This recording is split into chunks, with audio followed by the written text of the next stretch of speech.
नमस्कार प्यारे दोस्तों। आज हम पढ़ने जा रहे हैं हिंदी के एक मस्त और शानदार और सबसे बढ़िया स्कोरिंग जो हम बचपन से पढ़ते आ रहे हैं संधि टॉपिक को। आज हम इस टॉपिक को पूरी की पूरी थ्योरी के साथ एनालाइज करेंगे और देखेंगे। ये जो हम पढ़ा रहे हैं, सबसे पहले आपको बता दें, जो अपनी एनसीईआरटी की स्कूलों में चलने वाली किताब है 9 से 12 हिंदी व्याकरण एवं रचना प्रबोध, हम उसी से पढ़ने वाले हैं। तो बने रहिए वीडियो के एंड। तो अब शुरू करते हैं हिंदी के संधि टॉपिक को। संधि का यहाँ पे शाब्दिक अर्थ होता है योग अथवा मेल, अर्थात दो ध्वनियों दो वर्णों के मेल से उत्पन्न होने वाले विकार को ही संधि कहते हैं। परिभाषा सेम है, जब दो वर्ण आपस में मिलते हैं तो उनसे विकार उत्पन्न होता है, अर्थात वर्ण में जो परिवर्तन हो जाता है यह विकार युक्त मेल ही संधि कहलाता है। और यहाँ पर जो प्रसिद्ध कामता प्रसाद गुरुजी है, उनके अनुसार दो निर्दिष्ट अक्षरों के आसपास आने के कारण उनके मेल से जो विकार होता है उसे ही संधि कहते हैं। अर्थात दो शब्द आपस में मिलेंगे तो उनसे जो विकार उत्पन्न होगा उसे ही हम संधि कहते हैं। उनके बीच में जो क्रिया होगी, जैसे कि मात्रा बड़ी छोटी होगी, बीच में विसर्ग गायब होंगे, बीच में हलंत लगेंगे, ऐसे किसी भी प्रकार के जो परिवर्तन होंगे वही क्या है, संधि कहलाती है। और एक और गुरुजी यहाँ पे श्री किशोरी दास वाजपेयी के अनुसार जब दो या दो से अधिक वर्ण आपस में आते हैं तो कभी कभी उनमें रूपांतर हो जाता है और इसी रूपांतर को संधि कहते हैं। संधि विच्छेद किसे कहते हैं? संधि विच्छेद सीधा सीधा समझ जाओ, जब हम किसी भी शब्द को तोड़ते हैं और दो भागों में बढ़ जाता है, दो या तीन भागों में बढ़ जाता है, उसे ही हम संधि विच्छेद कहते हैं। ठीक है, यहाँ पे लिखा रहा है दोस्तों कि ये ना वर्णों या ध्वनियों को पुनः मूल रूप में लाना ही संधि विच्छेद कहलाता है। जैसे कि यहाँ पर महेश है तो यहाँ महाधन ईश में टूट जाएगा, इसे ही संधि कहते हैं। संधि के मूल रूप से तीन भेद होते हैं, स्वर संधि, व्यंजन संधि और विसर्ग संधि। और स्वर संधि किसे कहते हैं, एक एक को अब पढ़ते हैं डिटेल में। मैं इस बार इस एनसीईआरटी की किताब से इसलिए पढ़ा रहा हूँ दोस्तों, ताकि ये ना आपके मन में कोई डाउट नहीं हो कि जो ये बंदा मैटर पढ़ा रहा है ये ऑथेंटिक है या फिर ऐसे ही अपने नोट्स से पढ़ा देता है। और नोट्स भी इन्हीं में से लिखे हुए होते हैं दोस्तों, लेकिन फिर भी हम क्या है कि आपके कहने के अनुसार ऑथेंटिक चीज़ों से पढ़ाते हैं। और अभी आलोक राज जी भी कह रहे हैं कि मूल किताबें पढ़ो। ये लो दोस्तों, मूल किताबें आज देख लो। तो स्वर संधि किसे कहते हैं? दो स्वरों के मेल से उत्पन्न विकार ही स्वर संधि कहते हैं। अगर दो स्वर मिलेंगे ना तो उनसे जो विकार उत्पन्न होगा वही स्वर संधि कहलाते हैं। और स्वर संधि के 5 भेद होते हैं। 5 भेद: दीर्घ संधि, और इसके बाद आएगा गुण संधि, और तीसरा भेद है व्यंजन वृद्धि संधि और यण संधि, और लास्ट है अयादि संधि। अब इन पांचों को पढ़ते हैं डिटेल में। और इसे देखने के बाद आप अगर किताब भी पढ़ोगे ना तो आपके कंप्लीटली समझ में आ जाएगी। दो समान स्वर मिलकर दीर्घ हो जाते हैं तो वही दीर्घ स्वर संधि होते हैं। जैसे कि कोई भी आ हो गया, और मिलके आ हो गया, या आ मिलके आ हो गया। तो ये कुछ भी बड़े छोटे शब्द मिलकर कुल मिला के बड़े शब्द बनाएं तो उसे ही क्या मतलब बीच में क्या है कि आ ई ऊ हो जाते हैं, उसे ही दीर्घ स्वर संधि कहते हैं।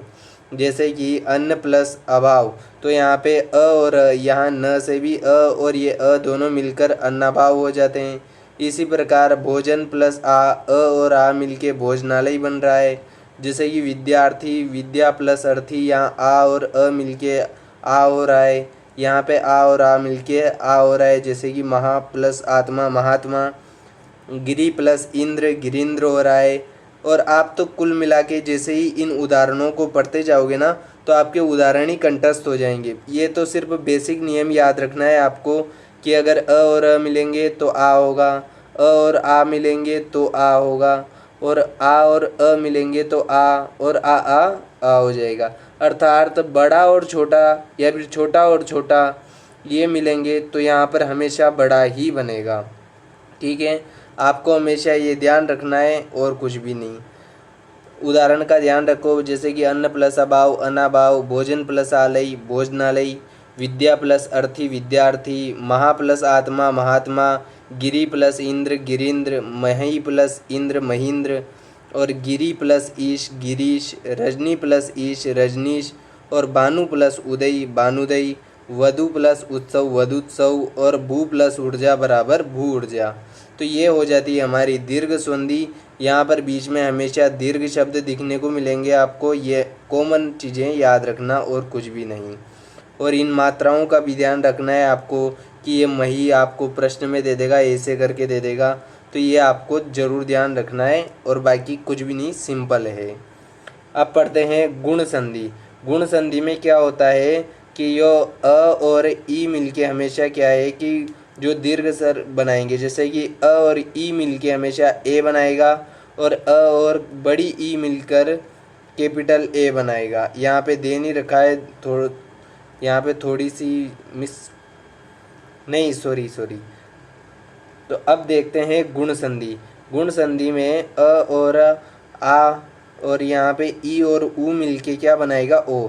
जैसे कि अ प्लस ई हमेशा मिलेगा दोस्तों, तो यहाँ पर जो है ए बनेगा हमेशा और अ प्लस ऊ मिलकर ओ बनेगा।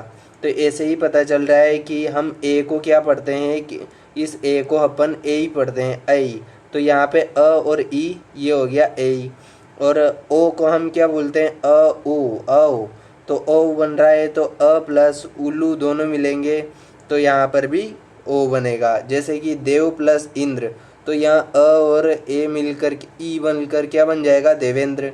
गण प्लस ईश गणेश, यथा प्लस इष्ट यथाइष्ट, रमा प्लस ईश रमेश और वीर प्लस उचित वीरोचित। यहाँ पे अ और ऊ मिलकर ओ बन गए वीरोचित। जल प्लस उर्मी जलोर्मी, महा प्लस उत्सव महोत्सव, गंगा प्लस उर्मी गंगोर्मी और कर्ण प्लस ऋषि बराबर कर्ण ऋषि। ये बस आपको दो बातें थोड़ी इम्पोर्टेंट है जो ध्यान रखनी है। अ और री मिलेंगे तो हमेशा अर बनेगा।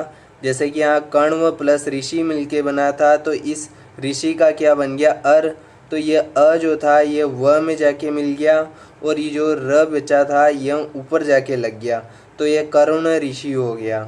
यहाँ पर महा प्लस ऋषि, तो यहाँ पे महा में ये आ और यहाँ पे मैं बता देता हूँ आ प्लस ये री मिला, तो यहाँ पे इस आ और री दोनों की जगह पर क्या हो गया, अर हो गया।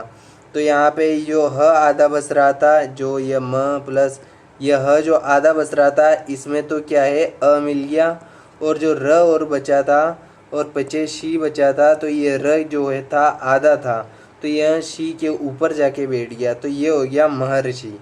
इसी प्रकार हमारी गुण संधि कंप्लीट होती है। नेक्स्ट आती है वृद्धि संधि।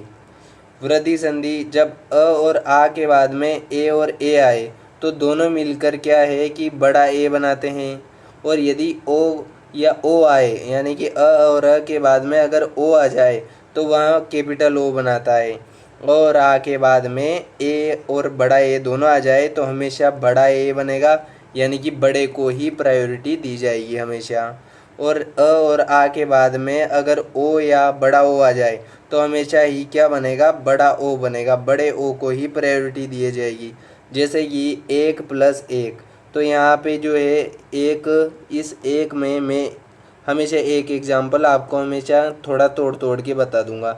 ये एक प्लस एक, तो यहाँ पे जो एक है इसको लिखा जा सकता है ए प्लस का, तो यहाँ पे भी क्या है कि ये अ बच रहा है और यहाँ पे भी ए, तो अ और ए मिलकर बड़ा ए बन जाएगा, तो यहाँ पे ये के ऊपर लग जाएगा, तो यहाँ पे एक एक बन जाएगा। परम प्लस ऐश्वर्य बराबर परमेश्वर्य, सदा प्लस एव बराबर सदैव और महा प्लस ऐश्वर्य, यहाँ पे आ और ए मिलके महेश्वर्य, परम प्लस ओज बराबर परमोज और महा प्लस ओजस्वी महा ओजस्वी। ये याद रखना, ओजस्वी जो शब्द है हमेशा यह एक मात्रा में लिखा जाएगा, और इसी प्रकार जो औषधि शब्द आता है वह एक मात्रा में लिखा जाएगा, और औषध आप डबल लिख सकते हो। तो यहाँ पर अगर औषधि की बात आई जाए तो हमेशा आप ऐसे लिखोगे, यही शुद्ध शब्द है, और औषध की बात आए तो आप यहाँ पर क्या है, डबल मात्रा लगा सकते हो, ठीक है। जैसे कि वन प्लस औषध वनौषध, महा प्लस औषध महौषध। अब नेक्स्ट है यण संधि। यण संधि में हमेशा क्या है, यदि ई या ई या फिर ऊ या ऊ के बाद में तथा री के बाद में कोई भी भिन्न स्वर आ जाए तो हमेशा जो होगा ई जो होगा यह य में बदल जाएगा, और ऊ जो होगा यह हमेशा व में बदल जाएगा। यहाँ पर होगा दोस्तों ऊ जो हमेशा व में बदल जाएगा, और री का जो होगा वो र हो जाएगा। अभी देखते हैं एक एक को डिटेल से। जैसे कि अ के बाद में अगर ई आ जाए तो ई हमेशा, आप तो हमेशा ध्यान रखना कि छोटा ई आ जाए तो यह हमेशा य में चेंज होगा, और अगर आ जाए तो कोई बात ही नहीं, या में हो जाएगा। और बड़ी ई हो जाए तो उसके बाद में भी यहाँ य में, मतलब ई छोटा हो या बड़ा हमेशा किस में चेंज होगा, य में चेंज होगा। इसी प्रकार ऊ के बाद में कोई भी ऊ छोटा हो या बड़ा ऊ हो, इसके बाद में अ आए या ई आ आए कैपिटल, ये ऊ हमेशा व में चेंज होगा, और री जो होगा हमेशा र में चेंज होगा। ठीक है, ऐसे आप एक सिंपल टेक्निक से भी याद रख सकते हैं। मैं यहाँ पे लिख देता हूँ, ई जो है हमेशा य में चेंज होगा, और ऊ जो है हमेशा व में चेंज होगा, और यहाँ पे री जो होगा ये हमेशा जो है र में चेंज होगा। तो यहाँ पे ऐसे याद रख सकते हैं आप, ई उव उव, और यहाँ पर कर सकते हो आप री का र। ऐसे मतलब याद रखने की टेक्निक है, ऐसी कोई खतरनाक मतलब बनाई हुई है, देख लेना आपके हिसाब से। तो जैसे कि अब हम देखते हैं एक एक उदाहरण को।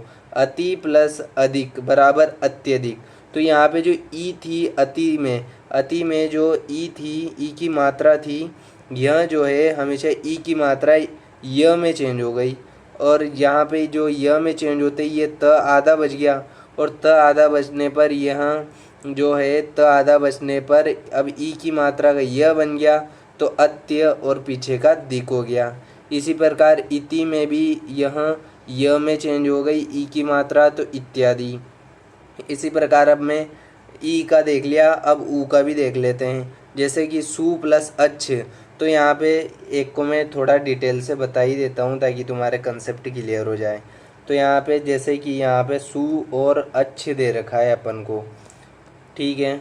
अब इसको हम कैसे चेंज कर सकते हैं, यह स प्लस ये स आधा हो गया हमारा, ये ऊ प्लस अच्छ। अब यहाँ पर क्या हो गया कि ये जो हमारा है ऊ जो है किस में चेंज हो गया, व में चेंज हो गया। तो ये ऊ जो है हमारा व में चेंज हो गया। अगर ये व में चेंज हो गया तो ये स आधा था, तो ये स जो है आगे आकर ऐसा वैसे ही बैठ जाएगा स्व, और यहाँ पर जो है पीछे जो है ये ऊ भी जो था आधा था, तो ये पीछे का व्यंजन इस ऊ में आके मिल गया, तो ये बन गया व पूरा बन गया। मतलब इस ऊ से क्या बनेगा, आधा व बनेगा, और आधा व में ये अ आकर मिलेगा तो पूरा व बन जाएगा, और पीछे का अच्छ। तो ये हो गया हमारा स्वच्छ हो गया दोस्तों। ठीक है, इस प्रकार इस ऊ का क्या बना था हमारे आधा व, तो आधा व में ये अ आके मिल गया, तो ये बन गया स्व, और ये बन गया हमारा छ। ठीक है, ये शायद अब मुझे ऐसा लगता है कि यहाँ पे भी तुम्हारा कंसेप्ट बिल्कुल क्लियर हो गया होगा। हम क्या है कि थोड़ा सा ऐसे कर देते हैं ताकि जल्दी मिट जाए ये। ठीक है, अब चलते हैं नेक्स्ट। सू पे हो गया था, अब हमारा नेक्स्ट कौन सा बचा है, ई, ये री वाला बचा है लास्ट ऑप्शन, तो ये भी देख लेते हैं, ये भी देख लेते हैं। तो यहाँ पे री जो होगा हमेशा इसके बाद में कुछ भी आ जाए, जैसे कि पितृ प्लस आज्ञा। तो यहाँ से पितृ प्लस आज्ञा में आपको देखना है, ये पितृ प्लस आज्ञा आपको ये भी थोड़ा सा डिटेल से बता देते हैं। तो यहाँ पे री का क्या बन जाएगा, अर बन जाएगा। तो यहाँ से क्या होगा, ये त, और यहाँ पे क्या बनेगा, र प्लस आज्ञा। तो ये जो है त और र हमेशा मिलकर क्या बनेंगे, ये त और र जो है हमेशा मिलके त्र बन जाता है। तो यहाँ पे पी त्र, और यहाँ पे आ था जो पित्रा, और फिर ये पीछे ज्ञा बस रहा था, तो ये बन गया हमारा पित्राज्ञा। तो ऐसे ध्यान रखना है। तो मेन कंसेप्ट आपको ई का य बनाना है, ऊ का हमेशा व बनाना है, और री का हमेशा र बनाना है। यही हमारी होगी यण संधि। और चलते हैं नेक्स्ट अयादी संधि पे। अयादी संधि ये भी बहुत सिंपल है, कोई दिक्कत वाली बात नहीं है। अयादी संधि में ए या ए के बाद में क्या बनेगा, अगर ए या ए के बाद में अ आ जाए तो यहाँ ए ही में बदलेगा। अगर कैपिटल ए का आई बनेगा, स्मॉल ए का आई बनेगा। इसी प्रकार ओ और ओ के बाद में अगर अ आ जाए तो छोटा ओ का औ और बड़ा ओ का आओ बन जाएगा। यहाँ पर उदाहरण भी दे रखे हैं, जैसे कि ने प्लस अन बराबर क्या हो गया, नयन। तो यहाँ पे इसको एक को कम्प्लीटली उदाहरण से समझ लेते हैं, फिर इसके बाद में देखते हैं। ठीक है, जैसे कि यहाँ पर दे रखा है ने प्लस अन दे रखा है, तो ये अगर ने प्लस अन है तो यहाँ पे न प्लस ये ए की मात्रा बाहर आएगी और यहाँ पर जो है अन बच गया। तो ये ए का क्या बनेगा, यहाँ पे देखा था ए के बाद में अगर अ आ जाए तो यहाँ आई बन जाता है। तो आई बन जाता है तो यहाँ पर ए और ये बन गया हमारा आई बन गया। ठीक है, प्लस अन, आई जो बनता है आधा बनता है। तो ये आधा न में अगर यह मिल गया तो न और ये य प्लस अन नयन। तो ये नयन इसी प्रकार जो है हमारा बनता रहेगा। ठीक है, इसी प्रकार ने प्लस अक में आके मिल गया तो यहाँ से हो गया नायक। पो प्लस अन, तो यहाँ पे ओ की जो मात्रा थी ये किस में बदल गई, औ, तो ये पवन। अगर यहाँ पे पो प्लस अक आ गया तो इस ओ का क्या बनेगा, आओ बन जाएगा। तो ये हो गया हमारा पावक। तो ये हमेशा ध्यान रखना।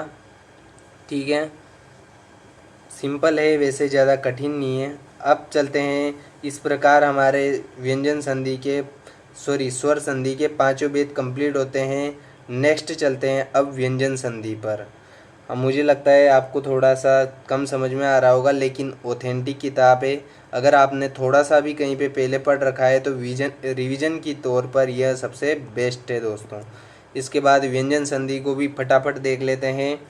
व्यंजन संधि में एक व्यंजन का किसी दूसरे व्यंजन से अथवा स्वर से मेल होने पर दोनों मिलने वाली ध्वनियों में जो विकार उत्पन्न होता है और इस विकार से होने वाली संधि को ही व्यंजन संधि कहते हैं।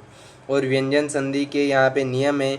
अगर यहाँ पे व्यंजन संधि के प्रकार की बात करें तो वो कभी भी पूछे नहीं जाते हैं। इसी प्रकार हम यहाँ से नियम से बात करेंगे। नियम जो है हमेशा उदाहरण से पूछा जाता है, तो नियम से उदाहरण बैठ जाता है हमारे। तो इनमें प्रकार रखने की, याद रखने की कोई ज़रूरत नहीं है। पहला नियम देखते हैं दोस्तों कि यदि प्रत्येक वर्ग के पहले वर्ण जैसे कि क च ट त प, अब मैं आपको बता देता हूँ ये वर्ग क्या होता है। तो ये वर्ग जो हो जाता है क च ट त प। इसी प्रकार ये 5 वर्ग होते हैं, इनके बाद में जो नेक्स्ट वर्ण होते हैं क ख ग ण। इसी प्रकार एक लाइन में 5 वर्ण होते हैं और 5 यूँ होते हैं। तो कुल टोटल वर्ग में 25 वर्ण होते हैं 5 वर्ग में।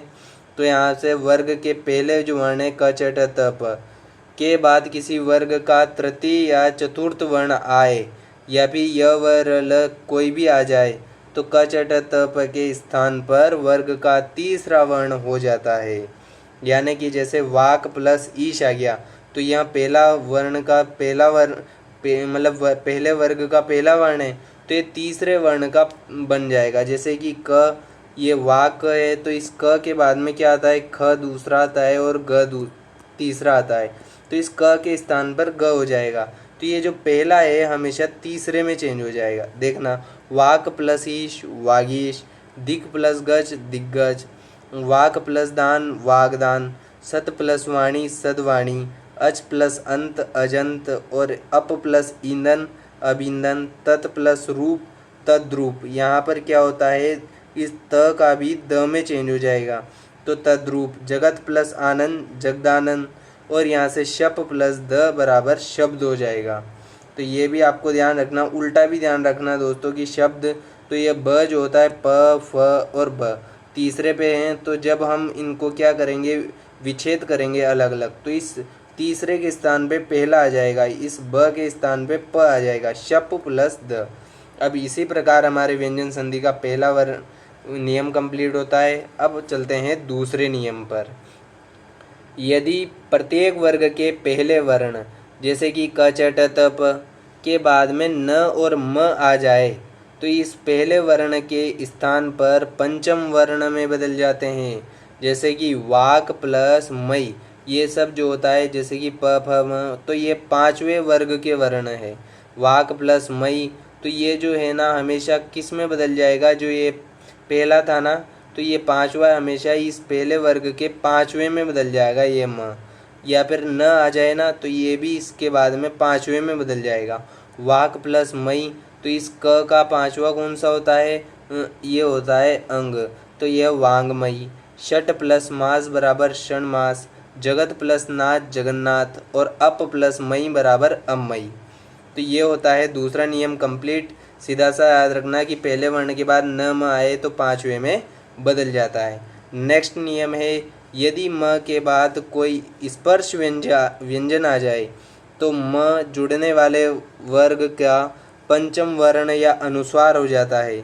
यदि इस म के बाद में कोई भी व्यंजन आ जाए, कोई भी हो सकता है, तो ये जो म जो होता है हमेशा जो है ये अनुस्वार में चेंज हो जाएगा या फिर पांचवें वर्ण में चेंज हो जाएगा। जैसे कि अहम प्लस कार बराबर अहंकार, किम प्लस चित किंचित, सम प्लस गम संगम, और सम प्लस तोष बराबर संतोष। इसका एक अपवाद भी है दोस्तों, सम प्लस कृत आ जाता है तो ये संस्कृत हो जाता है। ये जो होता है यहाँ पर म जो हो जाता है ये स का और आगम हो जाता है यहाँ पर, तो ये इसके लिए अपवाद है। तो ये जो है हम विसर्ग संधि में भी पढ़ सकते हैं, वहाँ पे भी आएगा ये, लेकिन इसका व्यंजन संधि का ही अपवाद है ये, कि यहाँ पर पीछे म होते हुए भी यह अनुस्वार में न चेंज होकर यहाँ अनुस्वार में चेंज हो रहा है, प्लस स का भी आगमन हो रहा है। तो वहाँ पे हम विसर्ग संधि में पढ़ेंगे, सम प्लस बीच में क्र धातु आ जाए तो वो हमेशा स का आगम हो जाता है, सम प्लस कृति संस्कृति। और इसका चौथा नियम है, यदि म के बाद में य व र ल व य र ल व और श स ह इनमें से कोई भी वर्ण का मेल हो तो म के स्थान पे अनुस्वार ही लगेगा। जैसे कि सम प्लस ये पीछे य व र ल श स स ह, इनमें से कुछ भी आ जाओ हमेशा क्या होगा, अनुस्वार में बदलेगा। सम प्लस योग संयोग, सम प्लस रचना संरचना, और सम प्लस वाद बराबर संवाद। ये नियम नंबर 4 कंप्लीट होता है। नहीं थोड़ा और दोस्तों, सम प्लस हार बराबर संहार, सम प्लस रक्षण बराबर संरक्षण, और सम प्लस लग्न बराबर संलग्न, और सम प्लस वत बराबर संवत, और सम प्लस सार बराबर संसार। ऐसा याद रखना, डायरेक्ट ही कि म आ जाए और पीछे य व र ल और श स ह इनमें से कुछ भी आ जाए हमेशा अनुस्वार में चेंज होगा। ठीक है, अब नेक्स्ट चलते हैं पांचवें नियम पर। यदि त या द के बाद में ल रहे तो त या द ल में बदल जाता है। ये जैसे कि यहाँ पे उत है उद है, ये त और द हो गया, इनके बाद में ल आ जाए तो यह हमेशा जो त और द होता है यह भी ल में चेंज हो जाएगा। जैसे कि यहाँ पे हो गया उल्लास, और यहाँ से उद प्लस लेख था तो ये द भी ल में बदल गया, उल्लेख हो गया। इसी प्रकार यहाँ पे जैसे इसी नियम के सिमिलर कम से कम 4 नियम है, वो भी देख लेते हैं। तो यहाँ पे इसे सीरीज में बांट रखा है, तो ये छठा नियम, त या द के बाद में ज या ज हो जाए तो ये त और द जो होता है ये ज में बदल जाता है। जैसे कि सत प्लस जन, तो यहाँ पे ज जो है ज में बदल जाएगा सज्जन। उद प्लस जट्टिका, तो ये द जो होता है ये भी ज में बदल गया, तो यहाँ से उज्जटिका हो गया। इसी प्रकार त या द के बाद में श हो, यहाँ पे त और द के बाद में अगर ये श हो तो ये त और द का च हो जाता है, और छ का जो होता है श हो जाता है। तो यहाँ पे क्या होगा, उद प्लस श्वास बराबर उच्छ्वास, इस द का क्या बन गया, च बन गया, और इस श का जो है छ बन गया, तो ये उच्छ्वास। और उद प्लस शिष्ट, तो इस द का क्या बन जाएगा, च, और इसका क्या बन जाएगा, छ, तो यहाँ से उच्छिष्ट हो जाएगा। और सत प्लस छात्र बराबर सच्छात्र हो गया। इसी प्रकार यदि त या द के बाद में च आ जाए या छ आ जाए, इन दोनों में से एक हो जाए तो त और द का च हो जाता है। जैसे कि उद प्लस इसके बाद में आ गया चारण, तो ये च आते ही ये भी किस में, च में बदल जाएगा, तो उच्चारण। सद प्लस चरित्र, ये च आ गया त और द के बाद में, तो सचरित्र में बदल जाएगा। इसी प्रकार नौवा नियम है, त और द के बाद में यदि ह हो तो त और द के स्थान पे द हो जाता है और ह के स्थान पे द हो जाएगा। तो यहाँ पे जैसे कि यहाँ पे दे रखा है तद प्लस हित, तो यहाँ पे जो है इस द का तो क्या बनेगा हमारे पास, ये द बन जाएगा, हाँ सॉरी, इस तद का क्या बनेगा, ये द धनुष का बन जाएगा, सॉरी यहाँ पे मिस्टेक हो रही है।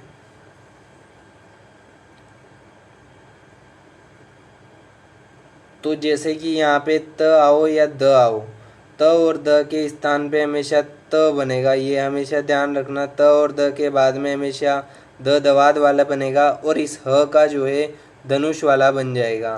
तो यहाँ से तद, तद का दद ही रहा और इस हित का क्या हो गया, तद्दित हो गया। जैसे कि यहाँ पर क्या था, उद था, तो ये उद आधा था प्लस हार, तो इस द का तो क्या हो गया, द ही रहेगा, ये तो द ही रहेगा, लेकिन ये हार का जो है दार बन गया ये, तो ये उद आधा था, इसमें जाके मिल गया, तो ये बन गया हमारा उद्दार। संस्कृत व्याकरणों में उद का प्रयोग श्रेष्ठ बताया गया है, जबकि हिंदी में त का भी प्रयोग किया जाता है, उत, यानी कि संस्कृत में हमेशा द को प्रायोरिटी दी जाती है, लेकिन हिंदी में त भी आ जाता है। अब इसका 10वां नियम देखते हैं दोस्तों। जब पहले पद के अंत में स्वर हो और आगे का पद का पहला वर्ण छ हो तो छ के स्थान पे छ हो जाता है, यानी कि अगर पहले पद के अंत में कोई भी स्वर, जैसे कि यहाँ पे उल्लू दिख गया, यहाँ पे इमली दिख गया और ये आ दिख गया, इसके बाद में अगर छाता दिख जाए आपको, तो इस छाते के जहाज पर जो है ये छ हो जाता है। जैसे कि अनु प्लस छेद, तो यहाँ पे अनुच्छेद हो जाता है, परि प्लस छेद परिच्छेद, आ प्लस छादन बराबर आच्छादन, ये हो गया। अब नियम नंबर 11, तो इसमें देख लेते हैं कुल दोस्तों, ये लास्ट 2 नियम और बचे हैं और हमारी व्यंजन संधि एनसीईआरटी जो स्कूल में चलती है उसके अनुसार कंप्लीट हो जाएगी। तो 2 नियम और देख लेते हैं जल्दी से। यदि किसी शब्द के अंत में अ या आ को छोड़कर कोई भी स्वर आ जाए और दूसरे शब्द के आरंभ में अगर स दिख जाए तो स के स्थान पर हमेशा श षटकोण हो जाएगा। जैसे कि अभी प्लस एक, अब यहाँ पे आ और अ और आ को छोड़कर सारे वर्ण आ रहे हैं और यहाँ पर क्या हो रहा है, सा सपेरा वाला आ रहा है, तो इस स के स्थान पे षटकोण बन जाएगा। अभी प्लस सेक बराबर अभिषेक, वी प्लस सम बराबर विषम और नी प्लस सिद्ध बराबर निषिद्ध और सु प्लस सुप्ति बराबर सुषुप्ति। और इसके बाद लास्ट नियम है री और र और श, इन तीनों वर्णों के बाद जब भी कोई स्वर, कोई क वर्गीय, प वर्गीय वर्ण अनुस्वार अथवा य व र में से कोई भी वर्ण आए तो अंत में आने वाला न जो है वो ण हो जाता है। जैसे कि यहाँ पे 3 शब्द ध्यान रखो आपको, मैं अंडरलाइन कर देता हूँ, री और र और श, अणा के बाद में कोई भी क वर्गीय या प वर्गीय अनुस्वार या फिर य व र ल, अणा चारों में से कोई भी वर्ण आएगा तो इस जो न को देख रहे हैं आप जो है ण में चेंज हो जाएगा। जैसे कि बर प्लस अन बराबर भरण, भूष प्लस अन्न बराबर भूषण और राम प्लस अयन बराबर रामायण और प्र प्लस मान बराबर प्रमाण। तो ये होती है हमारी व्यंजन संधि कंप्लीट। अब लास्ट एंड फाइनल बची है विसर्ग संधि, तो बने रहिए। ये भी कितनी है, इसमें भी कितने नियम है दोस्तों, 1 2 और हम बता देते हैं 3 और 4 5 6 7 नियम है दोस्तों, जो कि अब हम ही लगभग 10-1 मिनट में कवर कर लेंगे। तो बने रहिए वीडियो के लास्ट तक। विसर्ग संधि, विसर्ग के साथ अगर स्वर या व्यंजन के मेल से जो विकार उत्पन्न होता है उसे ही विसर्ग संधि कहते हैं। विसर्ग संबंधी कुछ नियम इस प्रकार हैं। यदि किसी शब्द के अंत में, ये नियम नंबर 1 चालू होता है यहाँ पे, यदि किसी शब्द के अंत में विसर्ग ध्वनि आती है, तो यहाँ पे मनः, यश, मनः, यहाँ पे कुछ भी ये विसर्ग आती है तो यहाँ पर आने वाले शब्द स्वर तथा व्यंजन के मेल होने के कारण जो ध्वनि विकार उत्पन्न होता है उसे ही विसर्ग संधि कहते हैं। अब इसके देख लेते हैं नियम थ्योरी है।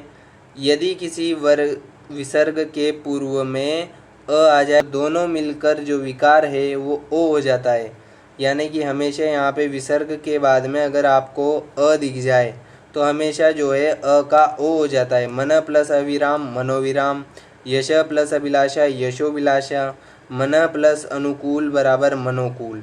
अब पढ़ते हैं नियम नंबर 2।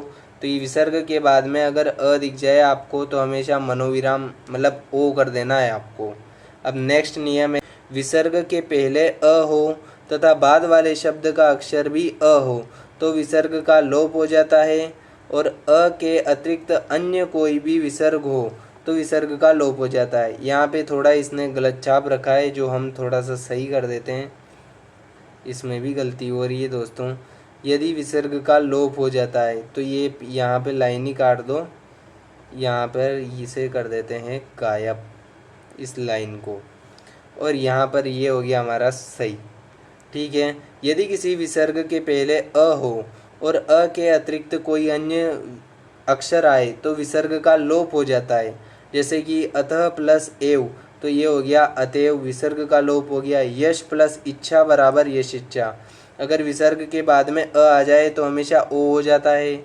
और यहाँ से विसर्ग के बाद में अगर एव आ जाता है, विसर्ग के बाद कोई भी वर्ण आ जाता है तो हमेशा विसर्ग का लोप हो जाता है। अब देखते हैं नेक्स्ट नियम। यदि विसर्ग के पहले अ हो, बिल्कुल विसर्ग के पहले अ है और बाद में किसी भी वर्ग का तीसरा चौथा वर्ण या फिर य व य र ल व व्यंजन आते हैं तो विसर्ग हमेशा ओ में चेंज होगा। जैसे कि तपह प्लस अन वन बराबर तपोवन, तो यहाँ से तपह, इस अह में भी क्या है, यहाँ पे विसर्ग के पहले भी अ है, और वन जो है किसी भी वर्ण का तीसरा चौथा वर्ण या फिर य र ल व, ये व आ गया तो ये जो विसर्ग है हमेशा ओ में चेंज हो जाएगा, और ओ में चेंज होते ही ये तपोवन हो गया। इसी प्रकार अध प्लस गामी बराबर यहाँ पे अधोगामी हो गया। तो ये अधः प्लस गामी बराबर ये हो गया हमारा अधोगामी। अब नेक्स्ट नियम पे चलते हैं। नेक्स्ट नियम से पहले भी 3 उदाहरण है। वह प्लस वध बराबर, इस विसर्ग का ओ हो जाएगा वयोवृद्ध। अंततः प्लस गत्वा बराबर अंतोद गत्वा हो जाएगा। मन प्लस विज्ञान बराबर मनोविज्ञान हो जाएगा। लेकिन इसके बाद में यहाँ पर ये हमेशा ध्यान रखना, इसने जो नियम में दे रखा है कि किसी भी वर्ग का तीसरा चौथा वर्ण और य व र ल व्यंजन आने चाहिए तभी ये ओ में बदलेगा, लेकिन इसके अलावा कोई और होगा तो विसर्ग सुरक्षित रहेगा एकदम। तो यहाँ पर ये जो चौथा नियम है, किसी भी विसर्ग के बाद क के अतिरिक्त अ के अतिरिक्त कोई अन्य स्वर अथवा किसी भी वर्ग का तीसरा चौथा या पांचवा वर्ण या फिर य व र ल हो तो विसर्ग के स्थान पर र हो जाता है। जैसे कि आयु प्लस वेद बराबर आयुर्वेद। यहाँ पर तो क्या था कि अ के अतिरिक्त कोई अन्य स्वर हो अथवा किसी भी वर्ग का तीसरा चौथा या फिर य व र ल कुछ भी हो तो हमेशा यह र हो जाएगा। जैसे कि यहाँ पर क्या है, विसर्ग के बाद अ के अतिरिक्त जो है य व र ल हो गया या फिर तीसरा चौथा पांचवा वर्ण हो गया, तो ये हमारा हो गया र में बदल जाता है। जैसे कि आयु प्लस वेद बराबर आयुर्वेद, ज्योति प्लस मई बराबर ज्योतिर्मयी, और चतु प्लस दिशि बराबर चतुर्दिश, और आशी प्लस वचन बराबर आशीर्वचन, और धनु प्लस धारी बराबर धनुर्धारी। और यहाँ पर देखते हैं, अब किसी भी विसर्ग के बाद में च या फिर तालव्य स आ जाता है। यहाँ पे किसी भी विसर्ग के बाद में च या तालव्य स आ जाता है तो विसर्ग हमेशा श में चेंज होता है। जैसे कि पुनः प्लस च बराबर, तो यहाँ पे विसर्ग जो होता है ये हमेशा श शलगम वाले में चेंज हो जाएगा। पुनः प्लस च बराबर पुनश्च, और तपः प्लस चर्या बराबर तपश्चर्या, और यश प्लस शरीर बराबर, तो ये श के बाद में ये विसर्ग आ गया तो ये भी स में बदल के यश शरीर हो जाएगा। यदि विसर्ग के पहले अ या आ हो, यदि विसर्ग के पहले अ या फिर आ हो तथा बाद में त या दंत्य स, बाद में त या स हो तो विसर्ग हमेशा स में बदलता है। जैसे कि पुरः, तो यहाँ पर क्या है, अ और आ वाला ऑप्शन नहीं दे रखा है, लेकिन पुरः, नमः, मनः, और इसके बाद में त तरबूज वाला आ जाए या फिर दंत सकार स आ जाए, जैसे कि पुर प्लस सर बराबर पुरस्सर, नमः प्लस ते बराबर नमस्ते और मनः प्लस ताप बराबर मनस्ताप। ठीक है, तो ये जो होता है मनस्ताप में बदल जाता है। अब नेक्स्ट है नियम 7वां और लास्ट नियम है दोस्तों, विसर्ग संधि वाला टॉपिक पूरा कंप्लीट होने जा रहा है।